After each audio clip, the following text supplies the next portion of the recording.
दोस्तों हमारे इंडिया में 122 ऐसी भाषाएं हैं जिन्हें कम से कम 10,000 से ज़्यादा लोग बोलते हैं और उसमें से जिनको इंडियन कॉन्स्टिट्यूशन के 8th शेड्यूल में जगह मिली है वो लैंग्वेजेस मात्र 22 हैं और हमारी ऑफिशियल लैंग्वेज हिंदी और इंग्लिश है। लेकिन जब बात आती है एक नेशनल लैंग्वेज की तो ये टॉपिक इतना कंट्रोवर्शियल है कि आज तक हमारी कोई भी नेशनल लैंग्वेज नहीं है। जिस तरह से national anthem, national song, national पक्षी, इन सभी की तरह जब एक नेशनल लैंग्वेज बनाने की बात आती है तो ना ही हिंदी, इंग्लिश, तमिल, संस्कृत, इनमें से किसी भी लैंग्वेज को नेशनल लैंग्वेज बनाने के लिए हमारा देश एकजुट कभी नहीं हो पाता। दोस्तों इंडिया की नेशनल लैंग्वेज तो कोई नहीं है, लेकिन इंडिया की ऑफिशियल लैंग्वेजेस दो हैं, इंग्लिश और हिंदी। इन्हीं दो लैंग्वेजेस में इंडिया की पार्लियामेंट, कोर्ट्स और बाकी सभी तरह के लेजिस्लेटिव या फिर एडमिनिस्ट्रेटिव वर्क होते हैं। लेकिन अगर बात करें हम अपनी एजुकेशन पॉलिसीज की तो हमारी एजुकेशन पॉलिसी के अंदर 3 लैंग्वेज पॉलिसी चलती है। ये 3 लैंग्वेज फॉर्मूला 1968 में पहली बार इंदिरा गांधी जी की सरकार लाई थी।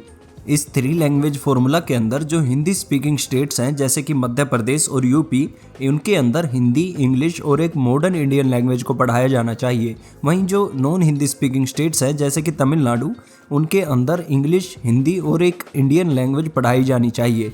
लेकिन ये जो 3 लैंग्वेज फॉर्मूला है इसका इम्प्लीकेशन काफ़ी नॉन यूनिफॉर्म रहा है।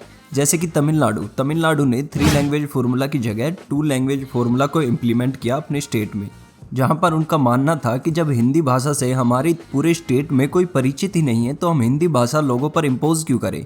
और उन्होंने 2 लैंग्वेज पॉलिसी को आज तक अपना कर रखा है और आज तक वहाँ पर लोग सिर्फ तमिल और इंग्लिश को ही प्रमोट करते हैं। और वहीं जो हिंदी स्पीकिंग स्टेट्स हैं उनके अंदर एक मॉडर्न इंडियन लैंग्वेज की जगह संस्कृत प्रोमिनेंट हो गई।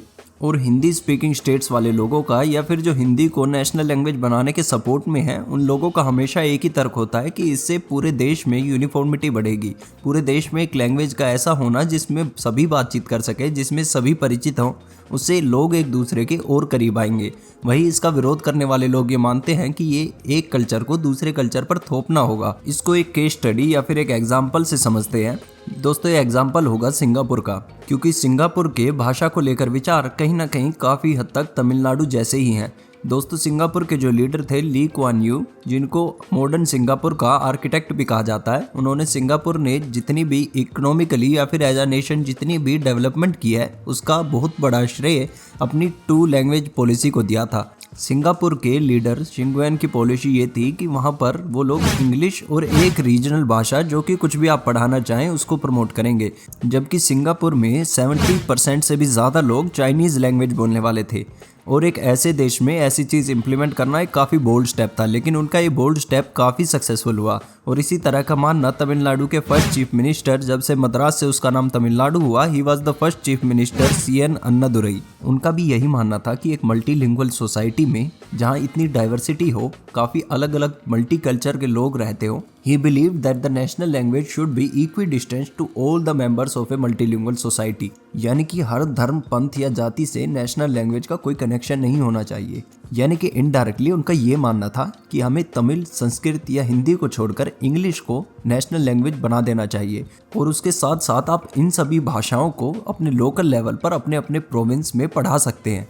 और CN अन्नादुरई इसी कॉन्सेप्ट को पूरे इंडिया में स्प्रेड करना चाहते थे, लेकिन वो इंडिया में तो इम्प्लीमेंट नहीं हुई, वो इम्प्लीमेंट हुई सिंगापुर में। अगर आप सिंगापुर का भी प्रोफाइल देखें तो वो भी मल्टी कल्चरल और मल्टीलिंगुअल सोसाइटी है और काफ़ी ज़्यादा डाइवर्स भी है। जैसा कि मैंने आपको बताया, वहाँ पर 74% लोग चाइनीज़ भाषा बोलते हैं, लेकिन उनकी ऑफिशियल लैंग्वेज इंग्लिश है। और इंग्लिश के साथ साथ आप कोई भी भाषा लोकल लेवल पर अपने प्रोविंस में पढ़ाना चाहें वो पढ़ा सकते हैं, जबकि सिंगापुर में मलाई लैंग्वेज बोलने वाले लोग भी 13% है।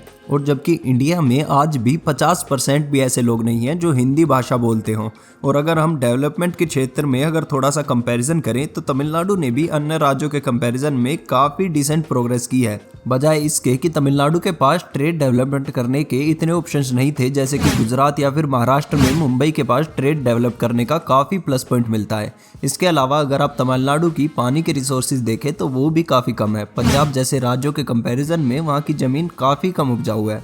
और अगर पॉलिटिकल बार्गेनिंग पावर की बात करें तो उत्तर प्रदेश जैसे राज्य जो कि 80 MPs भेजते हैं, तो तमिलनाडु के पास उतनी ज़्यादा पॉलिटिकल बार्गेनिंग पावर भी नहीं है, लेकिन उसके बाद भी उन्होंने 2 लैंग्वेज पॉलिसी को अभी तक अपनी पॉलिसी बनाकर रखा है।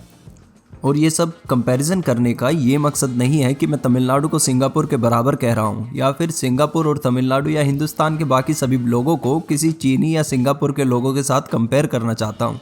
इन सब का मतलब सिर्फ यही है कि 2 लैंग्वेज पॉलिसी काफ़ी ज़्यादा सक्सेसफुल हुई है एक ऐसी जगह पर जो कि इंडिया की तरह ही काफ़ी मल्टी कल्चरल सोसाइटी है। और अगर हम बाकी सभी कंट्रीज़ का इंटरनेशनल एक्सपीरियंस भी देखें तो majority of the countries 1 language formula पर काम करती है।